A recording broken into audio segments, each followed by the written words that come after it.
কাজল আজ শ্বশুরবাড়িতে এসেছে।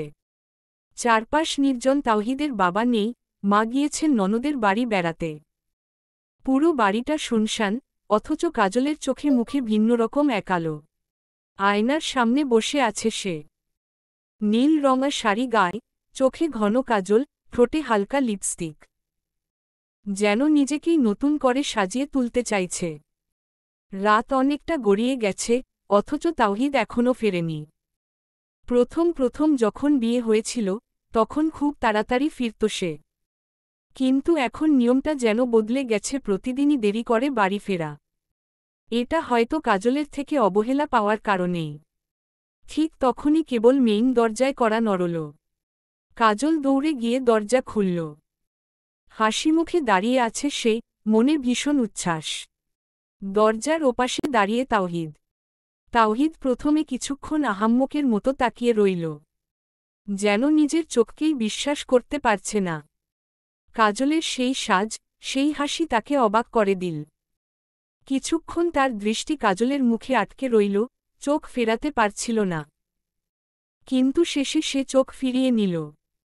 কারণ কাজলই আগেই তাকে বলে রেখেছিল এভাবে তাকিয়ে থাকা তার পছন্দ নয়। তাওহিদ তাই নিঃশব্দে চোখ নামিয়ে নিল, অথচ ভেতরে ভেতরে বুকের ভেতর অদ্ভুত একটা আলোড়ন জমে উঠল। তাওহিদ ভেতরে ঢুকতেই খানিকটা হকচকিয়ে গেল। ঠোঁটে ক্লান্তির রেখা থাকলেও চোখে ভেসে উঠল বিস্ময়। সে আধো মজা আধো কৌতুক করে বলল, বাসায় কি কোনো মেহমান এসেছে নাকি? কাজল মিষ্টি হেসে উত্তর দিল, না, কোনো মেহমান না। তাওহিদ আর কোনো কথা বলল না, শুধু চুপচাপ তাকিয়ে রইল। কাজল এবার মৃদু স্বরে বলল, কেমন লাগছে আমাকে? তাওহিদ এমন প্রশ্ন আশা করেনি। স্ত্রীর মুখে এই রকম প্রশ্ন তার কাছে নতুন। কিছুক্ষণ স্তব্ধ থেকে গভীর দৃষ্টিতে তাকিয়েই শুধু বলল, অপরূপ, যার রূপ বর্ণনা করা যায় না। বর্ণনা করতে গেলেও তা কখনো পূর্ণ হবে না। কাজল হালকা মুচকি হেসে চোখ নামিয়ে ফেলল। তারপর ফিসফিস করে বলল, আমি তো আপনার স্ত্রী। তারপরও কেন স্ত্রীর অধিকার থেকে আমাকে বঞ্চিত করেন? তাওহিদ একটু থেমে উত্তর দিল, তোমারই তো নিষেধ ছিল, কাজল। আমি তো বলেছিলাম, যেদিন তুমি আমাকে সত্যিকারের ভালোবাসতে পারবে, সেদিনই আমাদের মধ্যে সত্যিকারের স্বামী স্ত্রীর সম্পর্ক হবে। কাজল এবার ধীরে ধীরে তার দিকে এগিয়ে এসে গলায় নরম স্বরে ফিসফিস করল, সব কিছু কি মেয়েরা মুখে বলে দিতে পারে? অনেক কিছু বুঝে নিতে হয়, মিস্টার তাওহিদ। তাওহিদ যেন বাড়িতে ঢোকার পর থেকেই একটার পর একটা ধাক্কা খাচ্ছিল। তার চোখে অবিশ্বাস মিশ্রিত বিস্ময়। ঠিক তখনই কাজল হঠাৎ তাকে জড়িয়ে ধরল, একেবারে পরম আবেগে। কাপা কণ্ঠে বলল, যে ভালোবাসা আমি কোনোদিন পাইনি, সেই ভালোবাসা কি আপনি দেবেন না? তাওহিদ কিছুক্ষণ নির্বাক দাঁড়িয়ে থাকল। তারপর ধীরে ধীরে নিজের দুই হাত তুলল, কাজলকে বুকে জড়িয়ে ধরল। তার চোখে তখনও বিস্ময়, কিন্তু ভেতরে জমে থাকা ভালোবাসার অগ্নিশিখা যেন ধীরে ধীরে উষ্ণ হয়ে উঠল। শান্ত এবার ঢাকায় এসেছে একটি বিশেষ আমন্ত্রণে। বসুন্ধরা এলাকায় একটি নামকরা কলেজ থেকে তাকে স্পেশাল লেকচারার হিসেবে ডাকা হয়েছে। মাত্র 7 দিনের জন্য এই আমন্ত্রণ, কিন্তু তবুও ব্যাপারটা তার কাছে ভীষণ সম্মানের। তবে শান্ত একা আসেনি। তার পাশে আছে মালিহা। মালিহা বরাবরের মতো এবারও বায়না করেছিল, তুমি যেখানে যাবে, আমিও সেখানে যাব। অনেক দিন হলো আমি বাড়ির বাইরে কোথাও বেরাইনি। এবার আমাকে সাথেই নিতে হবে। শান্ত প্রথমে একটু ইতস্তত করলেও শেষমেশ তাকে রাজি করাতে পারেনি। ফলাফল 2 জন একসাথে যাত্রা করেছে ঢাকার পথে। ঢাকায় পৌঁছেই তাদের জন্য কলেজ থেকে একটি বাংলো টাইপের গেস্ট হাউসের ব্যবস্থা করা হয়েছিল। সবুজে ঘেরা নিরিবিলি পরিবেশ, চারপাশে ছায়াঘেরা গাছ, ভেতরে ঢুকলেই আধুনিক সাজসজ্জার এক ভিন্ন আমেজ। সামনের বারান্দা থেকে দূরে দাঁড়িয়ে থাকা বড় বড় ভবন দেখা গেলেও বাংলোটা একেবারে আলাদা শান্ত পরিবেশে ঘেরা। শান্ত ভেতরে ঢুকেই স্বস্তির নিঃশ্বাস ফেলল, আর মালিহার চোখ ভরে উঠল নতুন জায়গার সৌন্দর্যে। তার ছোট্ট মুখে ফুটে উঠল দীর্ঘদিন পর বেড়াতে বের হওয়ার আনন্দ। শান্তকে কলেজে যেতে হবে মাত্র 1 ঘন্টার জন্যই। কিন্তু তার টেনশন মালিহাকে নিয়ে। একা বাসায় রেখে যাবে, আবার সাথে করে নিয়ে যাওয়াও সম্ভব না। বাংলোর বিশাল বেলকনিটা যেন ছোট্ট এক পৃথিবী। আকারে প্রশস্ত, খোলা আকাশের নিচে দাঁড়ালেই মনে হয় দম নিতে পারছে বুক ভরে। কোনায় রাখা এক দোলনা, যেটা দোল খেতে খেতে হালকা শব্দ তোলে। চারদিকে ফুলে ফুলে ভরা টব সাজানো, কিন্তু ওগুলো আসলে আসল নয়, প্লাস্টিকের গাছ। তবুও এত নিখুঁতভাবে তৈরি যে ভালোভাবে খেয়াল না করলে বোঝার উপায় নেই, যেন জীবন্ত ফুল পাতার ছোঁয়া। মালিহা এসে ধীরে দোলনায় বসল। অনেকটা পথের ক্লান্তিকর জার্নি শেষে তার শরীর অবসন্ন হয়ে পড়েছিল। কিন্তু দোলনায় বসতেই মনটা হঠাৎ করেই ফুরফুরে হয়ে উঠল। দক্ষিণা হাওয়া এসে তার খোলা চুলগুলো এলোমেলো করে উড়িয়ে দিচ্ছে। সেই হাওয়ার স্পর্শে মালিহার চোখে ক্লান্তির ছায়া মিলিয়ে গিয়ে শান্তির এক রং ছড়িয়ে পড়ল। সামনে তাকালেই দেখা যায়, একের পর এক উঁচু উঁচু বিল্ডিং মাথা তুলে দাঁড়িয়ে আছে। রাতের আধো আলোয় সেগুলো যেন নিস্তব্ধ শহরের নীরব প্রহরী হয়ে দাঁড়িয়ে আছে। এই সময় শান্ত ওয়াশরুম থেকে বেরিয়ে এল। বেডরুমে মালিহাকে দেখতে না পেয়ে চারদিকে খুঁজল। হঠাৎই তার চোখ গিয়ে পড়ল বেলকনির দিকে। সেখানে দোলনায় বসে থাকা মালিহাকে দেখে তার মুখে অজান্তেই মৃদু হাসি খেলে গেল। শান্ত এসে নিঃশব্দে মালিহার পেছনে দাঁড়াল। হঠাৎ ঝুঁকে তার কপালে ভেজা ঠোঁট ছুঁয়ে দিল। সদ্য শাওয়ার নেওয়ায় শান্তর চুল থেকে টুপটাপ পানি পড়ছে, কিছু ফোঁটা এসে পড়ল মালিহার কাঁধে। মালিহা হালকা চমকে মিষ্টি স্বরে বলল, এ কি শান্ত, চুল মুছনি? ঠান্ডা লেগে যাবে তো। শান্ত এবার ধীরে ধীরে মালিহার সামনে দাঁড়াল। তার গায়ে কেবল একটি তোয়ালে। পশমহীন প্রশস্ত বুকে চিকচিক করছে পানির ফোঁটা। সিক্স প্যাক, শরীরের প্রতিটি রেখা আরও স্পষ্ট, আরও আকর্ষণীয়। মালিহা এক পলক তাকিয়েই চোখ ফিরিয়ে নিল। ঠোঁটে টেনে নিল মৃদু হাসি। যাও শান্ত, টি-শার্ট পরে এসো।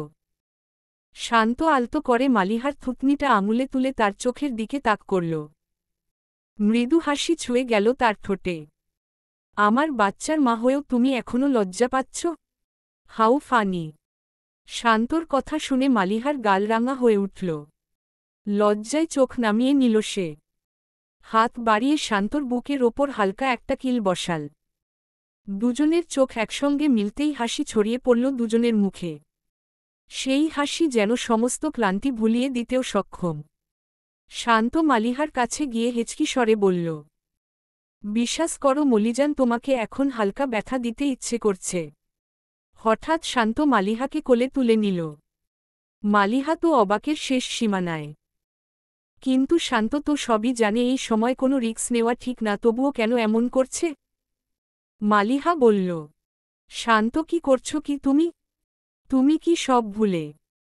কথাটা শেষ করতে দিল না তার আগেই শান্ত মালিহার ঠোঁটে আঙুল দিয়ে বলল, স্টপ মলিজান। মালিহা অবাক হয়ে তাকিয়ে রইল। শান্ত মালিহাকে নরম শুভ্র রঙা বিছানায় শুইয়ে দিল খুবই সাবধানে। মালিহার মুখের কাছে মুখ নিল শান্ত। সাথে সাথে মালিহা চোখ বন্ধ করে নিল। মেয়েদের সবচেয়ে সুন্দর লাগে কখন জানো মলিজান?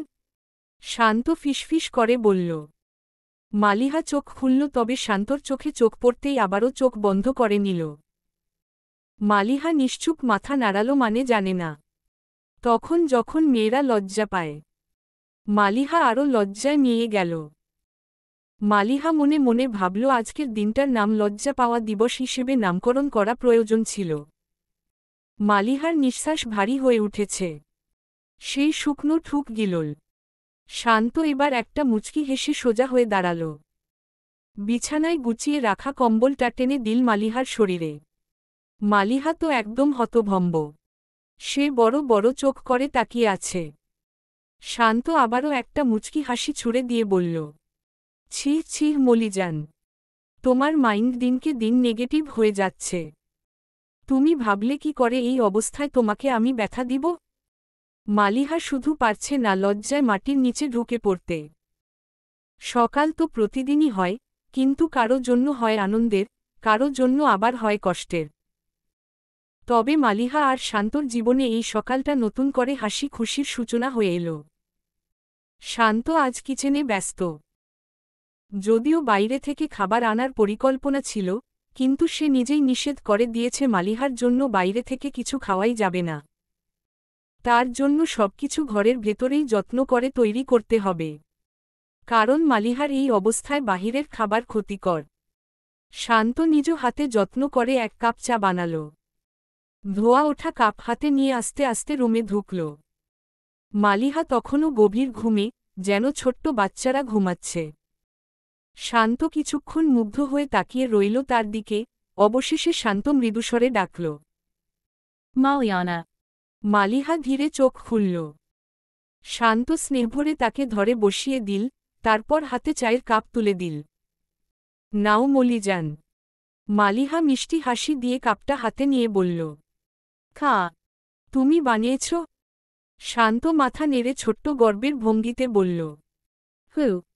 তারপর আরও সিরিয়াস হয়ে বলল, তুমি চা খাও, আমি নিচে রান্না করছি। কিন্তু শোনো, একা একা একদম নিচে নামবে না। কিছু লাগলে আমাকে ডাকবে, ঠিক আছে? মালিহা আবারও হাসল, চোখে ভরসার ঝিলিক নিয়ে মাথা নাড়ল। শান্ত রান্নাঘরে দাঁড়িয়ে রান্না করছে। রান্না করার তেমন অভ্যাস নেই বলে বেশ হিমশিম খাচ্ছে, তবুও যতটা পারছে চেষ্টা করছে মন দিয়ে। মাঝে মাঝে ঘড়ির দিকে তাকাচ্ছে সকাল ৮টা বাজে, অথচ সকাল 10টায় তাকে আবার ভার্সিটিতে যেতে হবে।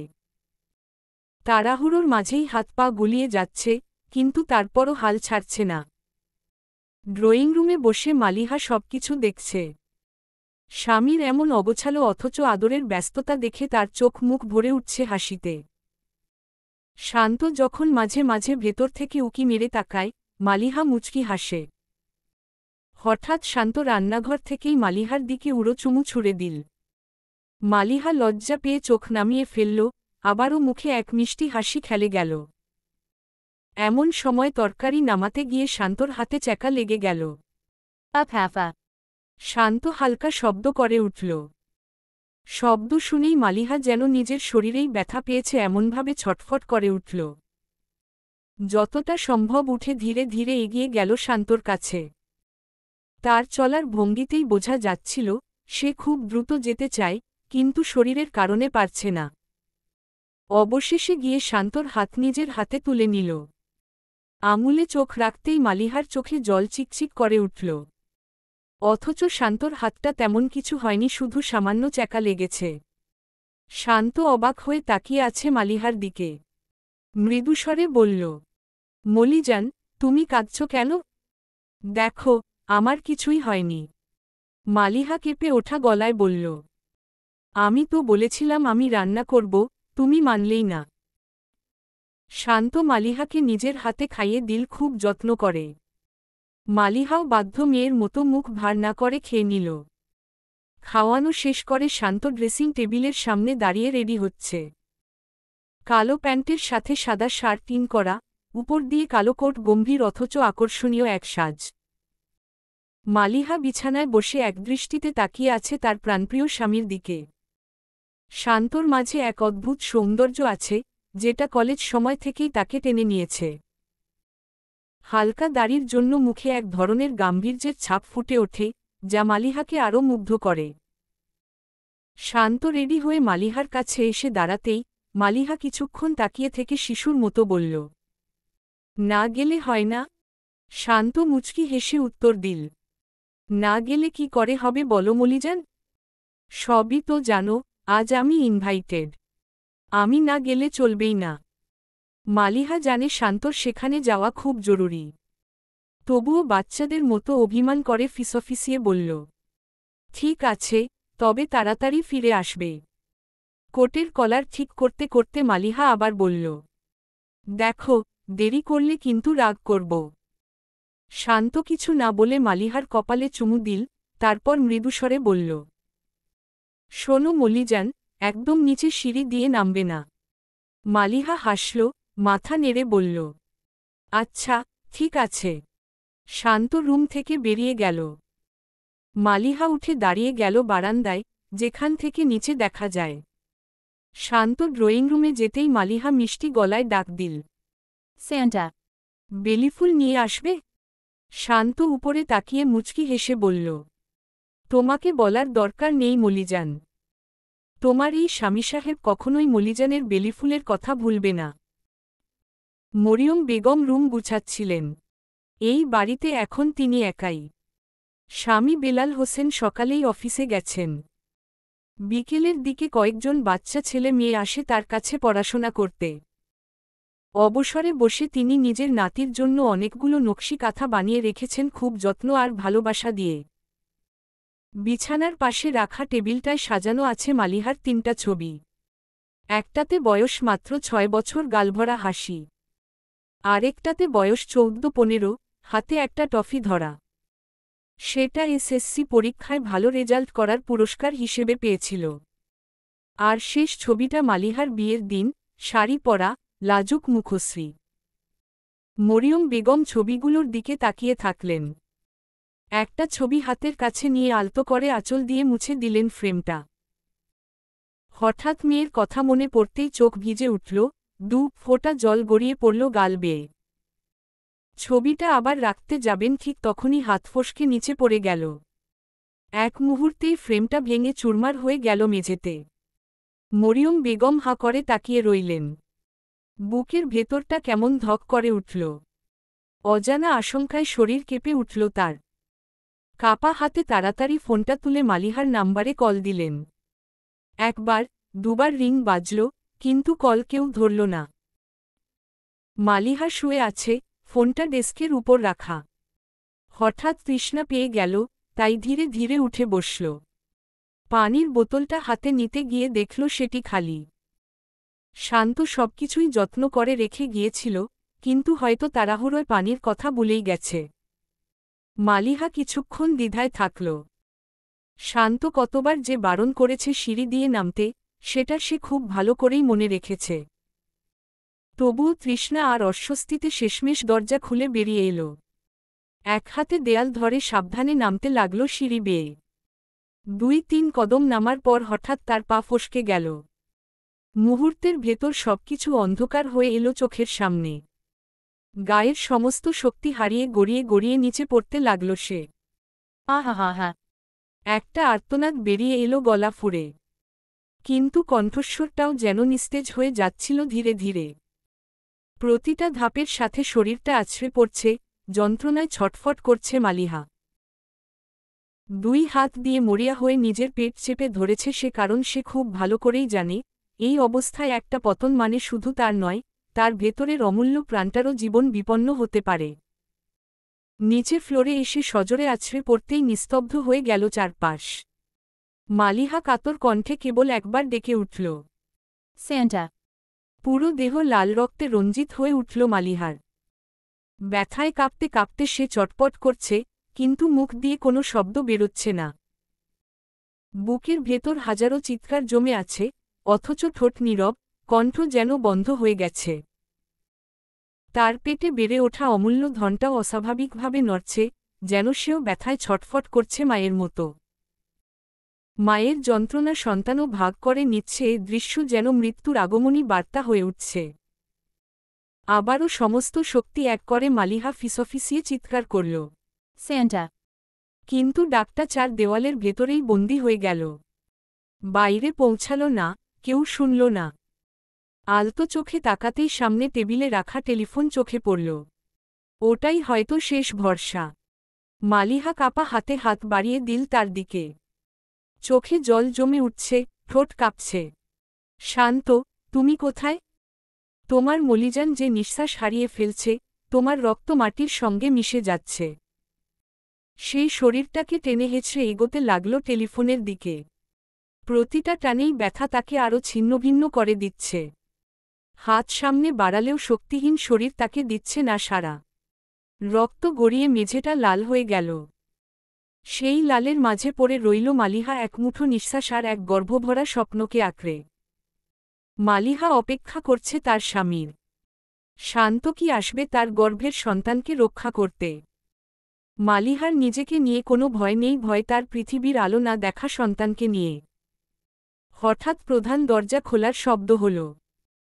রক্তে ভেজা শরীর নিয়েও মালিহার ঠোঁটের কোণে ক্ষীণ এক হাসি ফুটল, যদিও তা স্পষ্ট বোঝা গেল না। দরজাটা খুলতেই দৃশ্যমান হল তার প্রাণপ্রিয় স্বামীর মুখখানা। শান্ত দাঁড়িয়ে এক হাতে বেলিফুলের মালা, অন্য হাতে ব্যাগ। মুহূর্তের জন্য সময় থমকে গেল। চোখের সামনে পড়ে আছে তার মলিজান, যে কিনা আজ রক্তে মাখামাখি হয়ে নিথর পড়ে আছে। শান্তর হাত থেকে ব্যাগটা মাটিতে পড়ে গেল। শান্তর মনে হল, এ দৃশ্য কোনো দুঃস্বপ্ন, যেন ভয়ানক স্বপ্নের ভেতর আটকে গেছে সে। মালিহা ফিসফিস করে ডাকল। Santa. ডাকটা এত ক্ষীণ, যেন বাতাসেই মিলিয়ে যাচ্ছে। কিন্তু শান্তের মনে হল, মালিহা উচ্চস্বরে তাকে ডেকেছে। দূরে দাঁড়িয়ে থেকেও সেই শব্দ তার বুক ফুঁড়ে গেল। এক দৌড়ে ছুটে গিয়ে মালিহাকে বুকে টেনে নিল শান্ত। তার গলা থেকে গর্জে উঠল হৃদয়বিদারক চিৎকার, মলিজান। শান্তর চিৎকারে যেন পুরো বাড়িটাই কেঁপে উঠল। মালিহা রক্ত ভেজা হাতে শান্তর গাল স্পর্শ করল। অনেক কিছুই বলতে চাইছে তার ঠোঁট, কিন্তু পারছে না। মালিহা ফিসফিস করে একটাই কথা বলল, প্লিজ শান্ত, তোমার সন্তানকে বাঁচাও। বলেই মালিহার চোখ দুটো ধীরে ধীরে বন্ধ হয়ে গেল।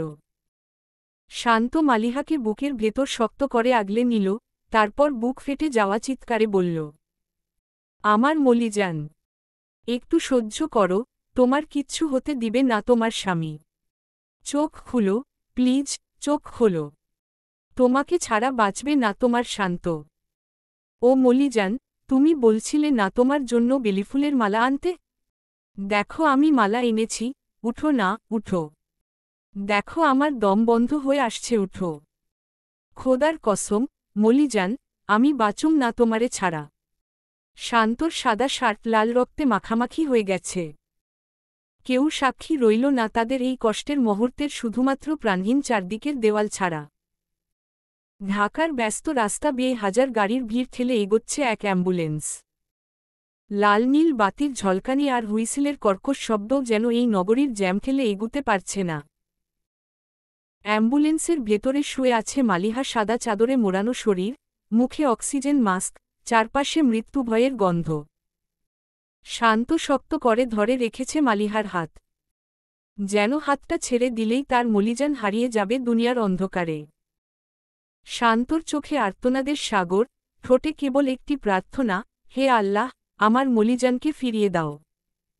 মালিহার মৃদু চোখ দুটো আধখোলা। ব্যথার যন্ত্রণায় বারবার চটপট করছে সে। নিঃশ্বাসের শব্দ কাঁপছে, বুক ওঠা নামায়, যেন জীবনটা থেমে যেতে চাইছে। প্রাণ পাখিটা হয়তো উড়তে চাইছে, কিন্তু খাঁচায় বন্দি দেহ তাকে আটকে রেখেছে। মালিহাকে স্ট্রেচারে করে দ্রুত নিয়ে যাওয়া হচ্ছে হাসপাতালের ভেতরে। হাসপাতালের সবকিছু আগেই প্রস্তুত করে রাখা হয়েছিল। মালিহা আগের তুলনায় আরও দুর্বল হয়ে পড়েছে, শরীর যেন সব রক্ত হারিয়ে ফেলে নিস্তেজ হয়ে গেছে। ফর্সা দেহটা এখন একেবারেই ফ্যাকাশে, প্রাণহীন। শান্তর চোখে জল নেই, তবে তার দুই চোখ অস্বাভাবিক লাল হয়ে আছে, যেন প্রতিটা স্নায়ু ফেটে বের হয়ে আসবে। হাসপাতালের সিনিয়র ডাক্তার আজিজুল হক নিজ হাতে মালিহার অপারেশনের জন্য প্রস্তুত হচ্ছেন। শান্ত এগিয়ে গিয়ে কাপা কণ্ঠে বলল, আমি মালিহার অপারেশনে থাকতে চাই। Da. আজিজুল হক শান্তর দিকে গভীর দৃষ্টিতে তাকালেন। মিস্টার শান্ত, আমি জানি আপনি একজন বেস্ট ডাক্তার। কিন্তু এই মুহূর্তে আপনাকে কোনোভাবেই অপারেশনের দায়িত্ব দিতে পারছি না। আমার সঙ্গে পল্লবী থাকবেন। শান্ত আবার হাত জোর করে অনুরোধ করল, প্লিজ ডাক্তার, আমাকে থাকতে দিন। কিছুক্ষণ নীরব থাকার পর আজিজুল হক গভীর নিঃশ্বাস ফেলে বললেন, ওকে, আপনি আপনার স্ত্রীর কাছেই থাকতে পারবেন। কিন্তু মনে রাখবেন, অপারেশনে কোনো সাহায্য করতে পারবেন না। কারণ আপনি মানসিকভাবে এখন মারাত্মক বিপর্যস্ত। অপারেশন থিয়েটারের দরজা বন্ধ হয়ে গেল। ভেতরে সাদা পোশাক পরা ডাক্তার আর নার্সদের ব্যস্ততা চারপাশ জুড়ে ছড়িয়ে পড়ল। টেবিলের ওপর নিস্তেজ হয়ে শুয়ে আছে মালিহা। মুখে অক্সিজেন মাস্ক, শরীরের সাথে একের পর এক তার জড়ানো, মেশিনে ভেসে উঠছে ওঠানামা করা লাইনগুলো। শান্তকে একটা চেয়ারে বসানো হলো মালিহার মাথার পাশে। তার চোখ শুধু মালিহার দিকেই নিবন্ধ, এক মুহূর্তের জন্যও সরছে না। শান্তর হাত শক্ত করে ধরা মালিহার ঠান্ডা হাত, যেন সেই হাতটাই তার জীবনের একমাত্র ভরসা। ডা আজিজুল হক অপারেশন শুরু করলেন, সাথে পল্লবী এবং আরও দুজন নার্স। থিয়েটারে গম্ভীর নীরবতা, শুধু মেশিনের বিপবিপ শব্দ আর যন্ত্রপাতির ধাতব আওয়াজ কানে বাজছে। শান্ত আস্তে আস্তে মালিহার কানে ঝুঁকে ফিসফিস করে বলল, মলিজান, চোখ খুলো না, শুধু শ্বাস নিতে থাকো। আমি আছি, তোমার শান্ত এখানে আছেই। মালিহার চোখ আধখোলা, তবুও বোঝা যাচ্ছে ব্যথায় তার শরীর কাঁপছে। এক ফোঁটা অশ্রু গড়িয়ে পড়ল তার চোখের কোণা থেকে, আর সেই অশ্রু শান্তর হাত ভিজিয়ে দিল। শান্তর বুকটা হুহু করে উঠল। ডাক্তাররা দ্রুত নির্দেশ দিচ্ছে, সিস্টার, সাকশন দাও। ওকে, প্রেশার ড্রপ করছে। faster, শান্তর নিঃশ্বাস বন্ধ হয়ে আসছে, মনে হচ্ছে পুরো পৃথিবী থমকে গেছে। তবুও সে বারবার মালিহার হাত চেপে ধরে বলছে, তুমি শক্ত হও মলিজান, তুমি আমাদের বাচ্চার মা হবে। আমি তোমাকে হারাতে পারব না, আমি তোমাকে হারাব না। অপারেশন থিয়েটার হঠাৎ স্তব্ধ নির্বতায় ভরে গেল। মিনিটখানেক পরে হঠাৎ এক করুণ অথচ আশীর্বাদের মতো শব্দ শোনা গেল, নবজাতক শিশুর প্রথম কান্না। সেই কান্না যেন চারপাশের অন্ধকার ভেদ করে আলো হয়ে ছড়িয়ে পড়ল। শান্তর কানে স্পষ্টই এলো সন্তানের কান্না, কিন্তু তার চোখ কোনো দিকে যায়নি। তার সমস্ত দৃষ্টি শুধু মালিহার দিকে। মালিহার বুক দ্রুত ওঠানামা করছে। তার চোখ দুটো হঠাৎ বড় বড় হয়ে গেল, যেন কোটর থেকে বেরিয়ে আসবে। ঠোঁট কাঁপছে, কিন্তু কোনো শব্দ বেরোচ্ছে না। শ্বাস নিতে গিয়ে গলা দিয়ে অস্বাভাবিক শব্দ বের হচ্ছে। ডাক্তাররা চিৎকার করে উঠলেন, প্রেশার নিচে নেমে যাচ্ছে, অক্সিজেন বাড়াও, তাড়াতাড়ি। শান্তর শরীর কেঁপে উঠল। সে মালিহার কপালে হাত রাখল, ঠান্ডা হয়ে আসা সেই শরীরকে গরম রাখার চেষ্টা করছে যেন নিজের স্পর্শেই। মালিহা কষ্টে জোরে শ্বাস নিতে লাগল, প্রতিটা শ্বাস যেন মৃত্যুর সাথে লড়াই। চোখ দুটো স্থির হয়ে আসছে ধীরে ধীরে, তবু তার দৃষ্টি খুঁজছে শুধু এক মানুষকে, তার শান্তকে। শান্ত ভাঙা গলায় বলল, মলিজান, তুমি আমাকে ছেড়ে যেও না, শোনো, আমাদের সন্তান এসেছে। চোখ খুলো প্লিজ, একবার তাকাও আমার দিকে। ডাক্তাররা নিরবচ্ছিন্নভাবে চেষ্টা চালিয়ে যাচ্ছেন, কিন্তু শান্তর মনে হচ্ছে সময় ফুরিয়ে যাচ্ছে। মালিহার ঠোঁট কাঁপতে কাঁপতে সামান্য নড়ল, অল্পস্বরে যেন কিছু বলতে চাইছে, কিন্তু বাতাসে মিলিয়ে গেল সেই শব্দ। ডা আজিজুল হক কাঁধ ঝাপটিয়ে পল্লবীর দিকে তাকালো, তাদের কপালে চিন্তার রেখা গভীর। থিয়েটারের আলো তীক্ষ্ণ, যন্ত্রের হিউম শব্দগুলো অচেনা এক সুর বেঁধে রেখেছে। তিনি দ্রুত নার্সদের নির্দেশ দিলেন, ডাক্তার শান্তকে এখনও বের করুন, প্রেজেন্টের অবস্থা খুবই খারাপ। শান্ত যেন পাগলের মতো চিৎকার করে উঠল, কণ্ঠের টানে হাসপাতালের সাদা দেয়াল কেঁপে উঠল। Maliana, তুমি আমাকে এভাবে একা ফেলে যেতে পারো না তুমি। আমার প্রতি এত বড় অন্যায় করো না। আমাদের সন্তান এসেছে, তুমি তাকে দেখবে না? মলিজান, কাম অন, তোমাকে ফিরে আসতেই হবে। কেউ তাকে ধরে আলতো করে টেনে টেনে থিয়েটারের বাইরে বের করে দিল। থিয়েটারের দরজা ধীরেই বন্ধ হল। ভিতর থেকে ডাক্তাররা কাজ করে গেলেন। বাইরে অপেক্ষার ঘর একটি ছোট কণ্ঠহীন বিশ্ব। মালিহার পরিবার থমথমে হয়ে দাঁড়িয়ে আছে, বেলাল হোসেন, মরিয়ম বেগম, রুমি, কাজল, সুফিয়া আহসান, নজরুল আহান। সবাই মুখে অদ্ভুত শীতলতা, চোখে পাকা ভয়ের ছাপ। কেউ কাঁধে হাত চেপে, কেউ কপালে হাত, কেউ মুঠো করে দোয়া করে, কেউ নিঃশব্দে কেঁদে যায়। মালিহার ছেলে বাচ্চা হয়েছে, সবাই খুশি হতে পারছে না, অথচ আজকে তাদের সবচেয়ে খুশির দিন হওয়ার কথা ছিল। ছেলেটা একদম শান্তর মতোই হয়েছে। কিন্তু শান্ত এখনও তার ছেলের মুখ দেখল না। শান্ত একটা বেঞ্চে ধপ করে বসে পড়ল, যেন তার শরীরের সকল শক্তি হাওয়ায় মিশে গেছে। অন্য একটা বেঞ্চে বসে আছেন বেলাল হোসেন, একজন বাবা। তার কলিজার ধন যে ভেতরে মৃত্যুর সাথে লড়াই করছে। তিনি উপর দিকে তাকিয়ে খোদার কাছে অভিযোগের ন্যায় বলল, ও আল্লাহ, তুমি কি করতে চাইছ? কোন পাপের শাস্তি আজ আমাদেরকে দিচ্ছ? বাপের সামনে মেয়ের এমন অবস্থা যে মৃত্যুর চেয়েও কষ্টদায়ক। তুমি আমাকে নিয়ে নাও, কিন্তু একটি নবজাতককে এখনই এতিম করো না। মসজিদের এক কোণে নৌশাদ গভীর সেজদায় পড়ে আছে। চোখে অশ্রু ঝরছে, কণ্ঠ কেঁপে উঠছে। কিছুক্ষণ আগেই সে তার না পাওয়া নারী মালিহার জন্য নিজের রক্ত উৎসর্গ করেছে। এই মুহূর্তে তার মন শুধু কষ্ট আর ভয় দ্বারা ভরা। নৌশাদ দুহাত করুণভাবে আল্লাহর দরবারে তুলল, আর গলা ফেটে চিৎকার করল, ওগো রাব্বুল আলামিন, আমি জানি আপনি সব দেখছেন, সব বুঝছেন। সবকিছু আপনার জন্য স্পষ্ট। আপনি আমার অন্তরের গভীর কষ্টও বুঝতে পারছেন। আল্লাহ, আপনি মালিহাকে সুস্থ করে দিন। জানি, আল্লাহ, আমি তার জন্য কেউ নই, হারামভাবে আমি তাকে নিজের বুকের মাঝে অদৃশ্যভাবে যত্নে রেখেছি। কিন্তু আল্লাহ, একবার তার স্বামীর দিকে তাকান। আমার এই করুণতার কথা কি আপনি শুনছেন না? আপনি তো জানেন এই মালিহাকে লুকিয়ে দেখেই যে আমার জীবন পার হচ্ছে। এতটুকু ভরসা আমার থেকে কেড়ে নিবেন না। আল্লাহ, আপনি মালিহাকে আমার জন্য সৃষ্টি করেননি, আমি সেটা মেনে নিয়েছি। কিন্তু কেন আবার আপনার সৃষ্টিকে ফিরিয়ে নিচ্ছেন? নৌশাদের কণ্ঠ ভেঙে গেল। চোখ বন্ধ করে সে আল্লাহর কাছে নিজের সব আশা, বিশ্বাস আর প্রার্থনা ছুড়ে দিল। হৃদয় ছিন্ন, কিন্তু আত্মা ভরা অনুরাগে। মসজিদের নীরবতা যেন তার ব্যথা শোনার মতো স্থির হয়ে আছে। চারদিকে নিস্তব্ধতা, শুধু মেশিনের বিপ। Bipa. Sabda. সারা দুনিয়া যখন ঘুমে ডুবে আছে, তখনও এক মানুষ তার পৃথিবীর সবটুকু আলোকে আঁকড়ে ধরে বসে আছে।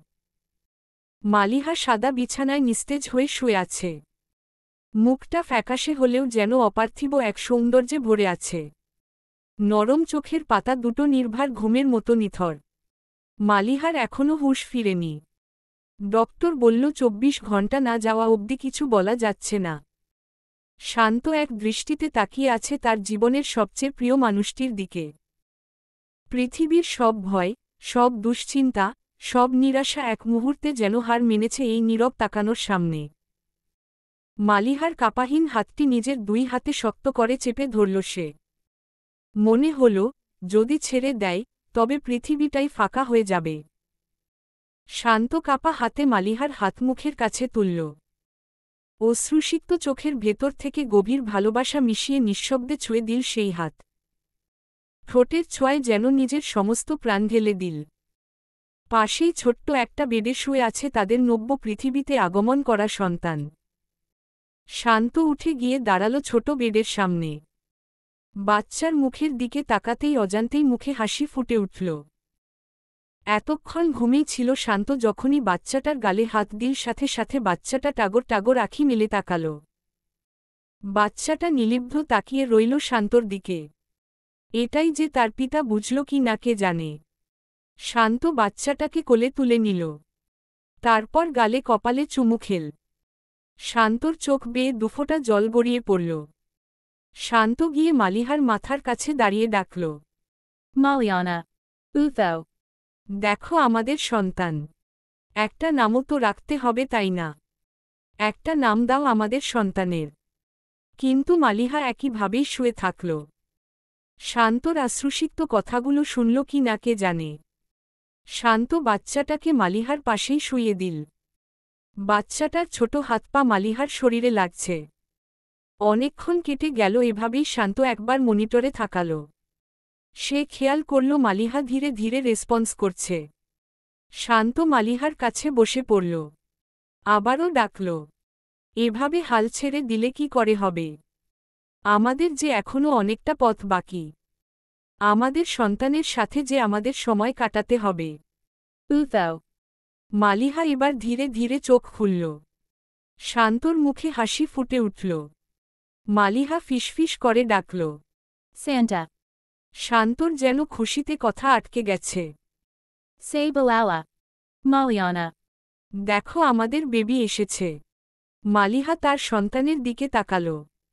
সাথে সাথে মুখে হাসি ফুটে উঠল। একদম শান্তর মতো দেখতে হয়েছে। শান্ত আবার বলল, মলিজান বাবুর নাম কি দিবে? মালিহা সন্তানের নাম আগে থেকেই ঠিক করে রেখেছিল। মালিহা অস্পষ্ট স্বরে বলল, আরিয়ান। অনেক সুন্দর নাম। শান্ত ছেলেকে কোলে নিল, তারপর বলল, কি আরিয়ান বাবা, দুনিয়ায় আসলে আর এসেই এত প্যারা দিয়ে দিলে? একটু স্বাভাবিকভাবেই তো দুনিয়ায় আসতে পারতে নাকি?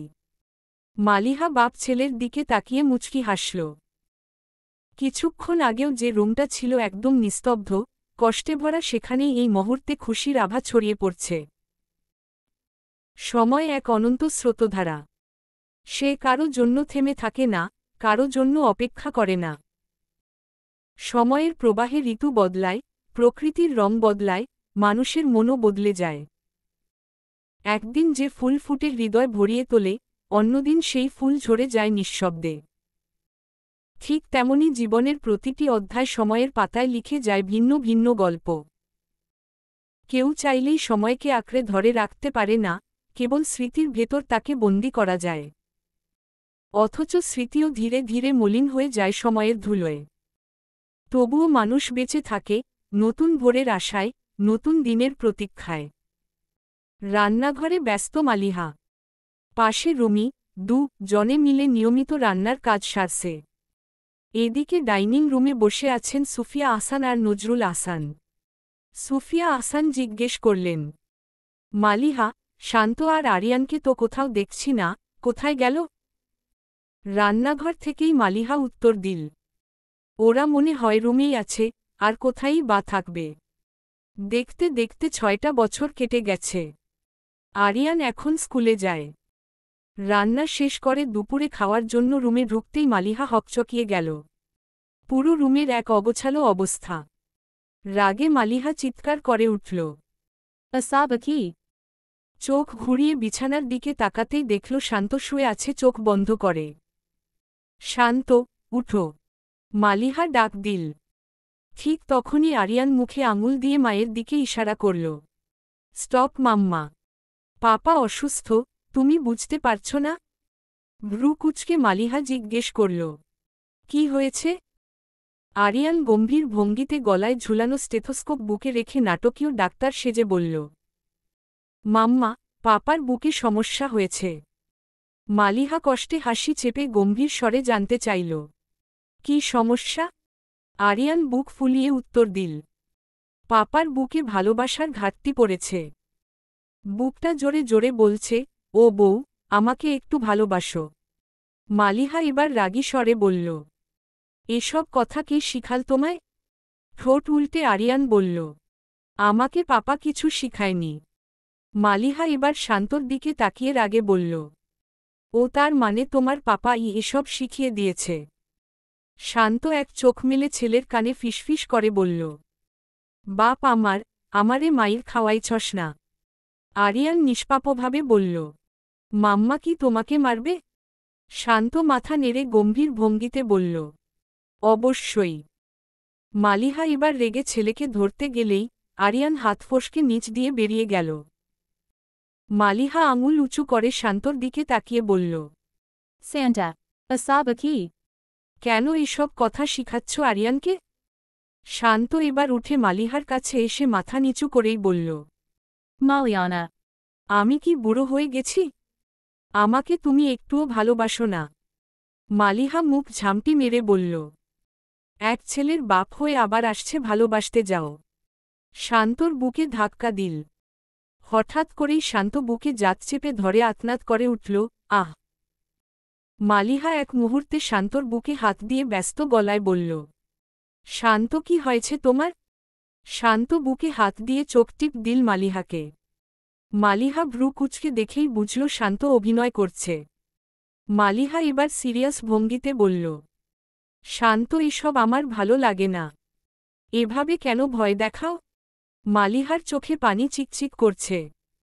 শান্ত হেসে মালিহার চোখের জল মুছে দিয়ে বলল, দূর পাগলি, আমি তো জাস্ট মজা করলাম। মালিহা শান্তকে জড়িয়ে ধরল, রাশভারী কণ্ঠে বলল, এরকম করবে না আর কখনো। এক মুহূর্তে মনে হয় আমার পৃথিবী অন্ধকার হয়ে যায় তোমাকে ছাড়া। তোমাকে ছাড়া আমি পৃথিবীতে বেঁচে থাকার কথা কল্পনা করতে পারি না। শান্তকে ছাড়া যে এই মালিহা মরে। পরেই কথাটা বলতে দিল না শান্ত। না মলিজান, এসব মরার কথা যেন কখনোই তোমার মুখে না শুনি। শান্ত মালিহার চোখের দিকে তাকিয়ে বলল, তোমার ওই চোখের দিকে তাকালে মনে হয় আমার দুনিয়া স্তব্ধ হয়ে গেছে। মনে হয় পুরো দুনিয়ার সুখ আমার ঘরে এসে ভিড় করেছে। তোমার সাথে এভাবে আমি সারাটা জীবন কাটাতে চাই। শেষ নিঃশ্বাস অবধি আমার মলিজানকে আমি আমার এই ছোট্ট বুকে বেঁধে রাখব।